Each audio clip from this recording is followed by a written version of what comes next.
লহাত পঞ্চায়ত আৰু গ্ৰামোন্নয়ন বিভাগৰ ঠিকাভিত্তিক কৰ্মচাৰীৰ অৱস্থান ধৰ্মঘট। লহাত দীঘলীয়াটিস্থিত উন্নয়ন খণ্ড কাৰ্যালয়ৰ সন্মুখত পঞ্চায়ত আৰু গ্ৰামোন্নয়ন বিভাগৰ ঠিকাভিত্তিক কৰ্মচাৰীসকলে HR পলিচি নীতি প্ৰণয়ন আৰু প্ৰয়োগৰ জৰিয়তে আমাৰ অধিকাৰ সুনিশ্চিত কৰা সহ কেইবাটাও দাবী লৈ অৱস্থান ধৰ্মঘট পালন কৰে আৰু চৰকাৰলৈ দাবীসমূহ অতি শীঘ্ৰে সম্পূৰ্ণ কৰিবলৈ অনুৰোধ জনাইছে।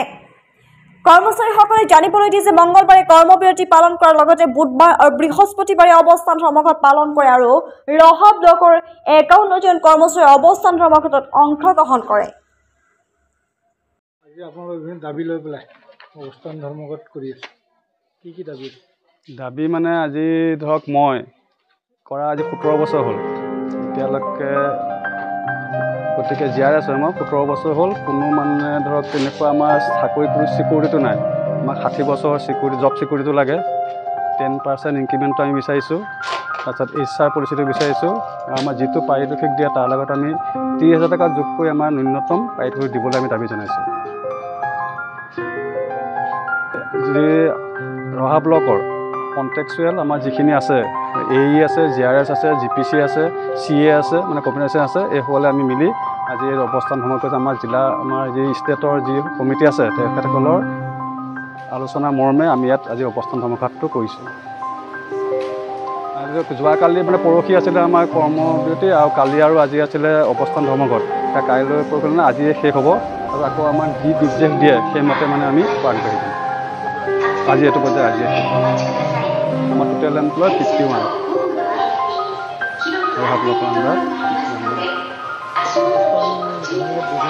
দুদিন হ'ল, যোৱাকালি আৰু আজি হৈছে। আগদিনা কৰ্মবিৰতি আছে। আন্দোলনৰ কাৰ্যসূচী চলি আছে।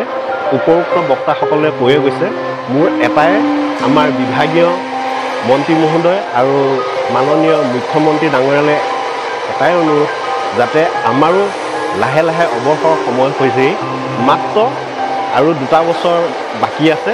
গতিকে এই মুহূৰ্তত আমি চৰকাৰৰ পৰা এটাই আশা কৰিছোঁ, যাতে আমাৰ দাবীসমূহ মানি লৈ আমাৰ কণ্ট্ৰেকচুৱেল PNRD কৰ্মচাৰীখিনি যিখিনি ন্যূনতম ন্যায্য দাবী এইখিনি মানি লৈ আমাৰ দাবীসমূহ মানি লৈ আমাৰ পৰিয়ালসমূহ চলিবৰ কাৰণে আমাক কামত যাতে মানে উদ্যমিতা আনিবৰ কাৰণে চৰকাৰে আমাক সহায় সহযোগ কৰে, তাৰ বাবে মই অনুৰোধ জনাইছোঁ।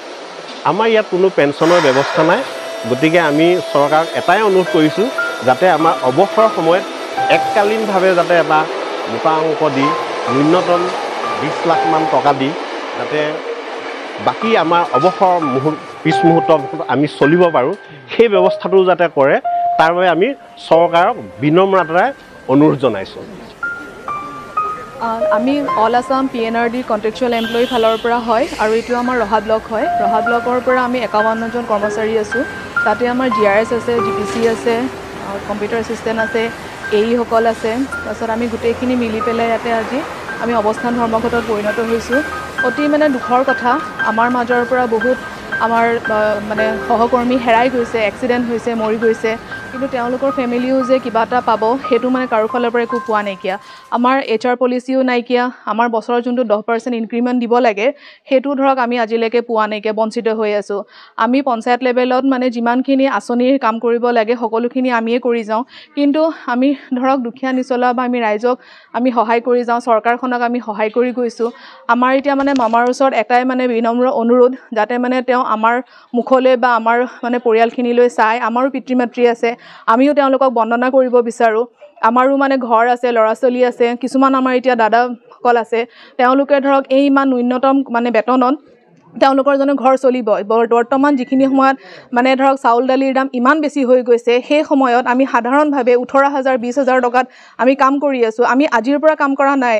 মানে মামাৰ ওচৰত বহুত অনুৰোধ আছে আমালৈ, যে আমি আজি 17-18 বছৰৰ পৰা আমি এইখিনি ভুক্তভোগী হৈ আছোঁ। মানে তেওঁ আমাক চাওক আৰু আমাৰ ধৰক তেনেকুৱা আমাৰ দাবী নাইকিয়া। মামাই যদি আমাক ন্যায্য প্ৰাপ্তিৰ কাৰণে যিখিনি আমাক কৰি দিব, গতিকে আমি সেইখিনিৰ কাৰণে আমি মানে সন্তুষ্ট হ'ম।